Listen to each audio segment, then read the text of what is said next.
The Mir 5 is Oppo's latest mid-range smartphone, featuring a facet design and premium build. But does the Mir 5 really stand out among the sea of cheap Android smartphones? This is Bailey Stein with Android Authority, and this is my full review of the Oppo Mir 5.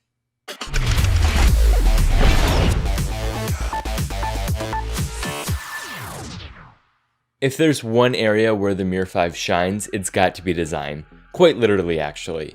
With individual cut glass sections on the back cover, the Mir 5 offers an increasingly popular reflective design. In fact, you'd be forgiven for mistaking the Mir 5 for the older R1X.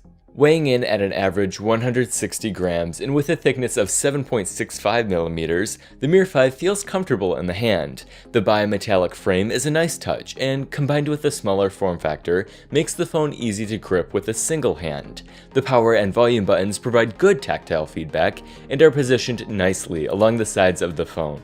One drawback to the faux glass rear cover is its tendency to collect fingerprints. The same is true for the front of the device, which makes it very difficult to keep the Mir 5 free of fingerprints. There is a notification LED at the top right, as well as a 5-megapixel front-facing camera on the top left. The 3 capacitive keys on the bottom, menu, home, and back, are sadly not illuminated. I wish Oppo would have given us the option to use the menu button as the multitasking button, like Xiaomi does, as the current implementation is to press and hold to access the multitasking menu, which does seem to be a bit much. The Mir 5's 5-inch QHD display looks about average, but could definitely use a bump in resolution. It's funny to think that the 960 by 540 resolution is just a quarter of rivals like the Asus Zenfone 2. Everything looks a bit blurry, and while the low resolution may help the phone achieve longer battery life, it does cause the display to take a major hit in quality overall.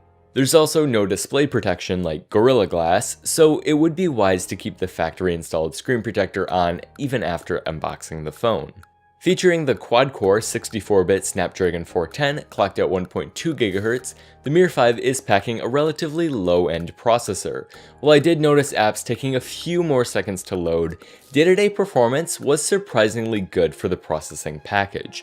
Luckily, Oppo did include 2 GB of RAM, so you likely won't have to worry about not having enough, unlike on some other devices.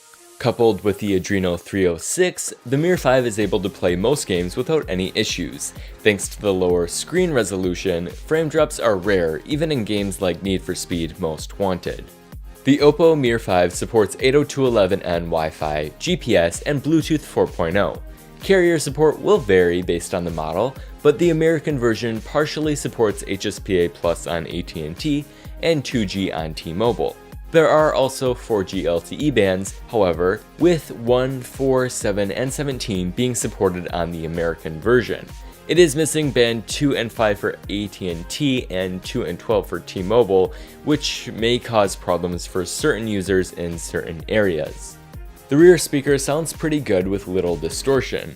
The placement is a bit unfortunate, however, as it makes it really easy to block when set on a flat surface.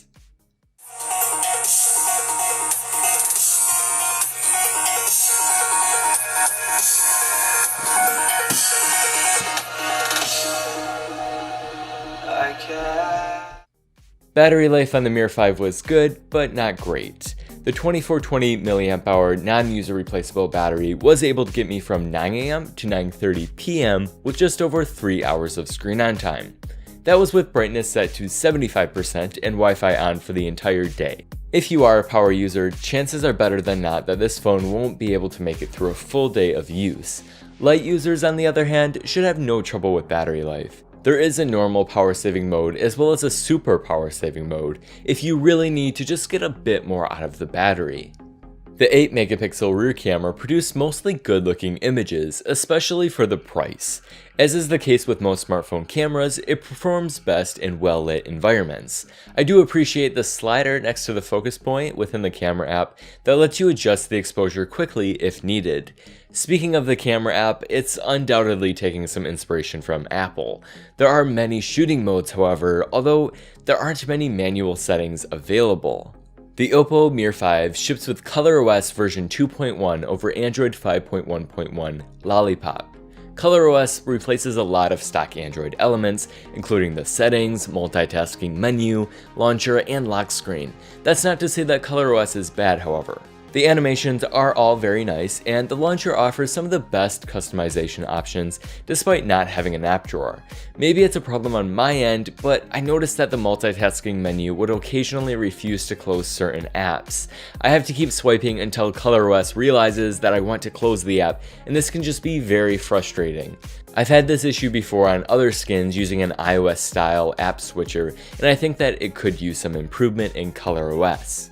Perhaps the best aspect of ColorOS is the gestures that are offered out of the box. Not only do you have your standard double tap to wake, draw letters for apps, but you also have screen-on gestures like pinch to open camera, swipe 3 fingers to take a screenshot, or adjust the volume with 2 fingers. There's also a one-handed mode, but I found the gesture to activate it to be a bit jarring at times. The small things like the near lack of bloatware and the ability to swipe down from anywhere while in the launcher certainly add up to make a very good software experience overall. The Oppo Mir 5 will be available for about $245, depending on your region. It's available in either white or blue with 16GB of internal storage. You can expand that with a microSD card up to 128GB. Since the microSD card slot is separate from the dual SIM card slots, you also won't need to give up one of those if you want extra storage. The Mir 5 has several strong points: a nice design, good speaker quality, and a good software experience. However, the display resolution is very low, the performance is slightly below average for what you can get in other options, and I do feel that it is a tad overpriced. With other Chinese smartphones like the Meizu M2 Note and Lenovo K3 Note, the Oppo Mir 5 is a tough sell. While it does offer a superior design and build, it falls behind in display resolution, performance, and most importantly, price. Thank you for watching this video, and please make sure to give it a thumbs up below if you enjoyed it. Also, please make sure to subscribe to the channel if you'd like to see more content, and feel free to leave a comment below. Finally, be sure to visit the Android Authority website for additional coverage, as we are your source for all things Android.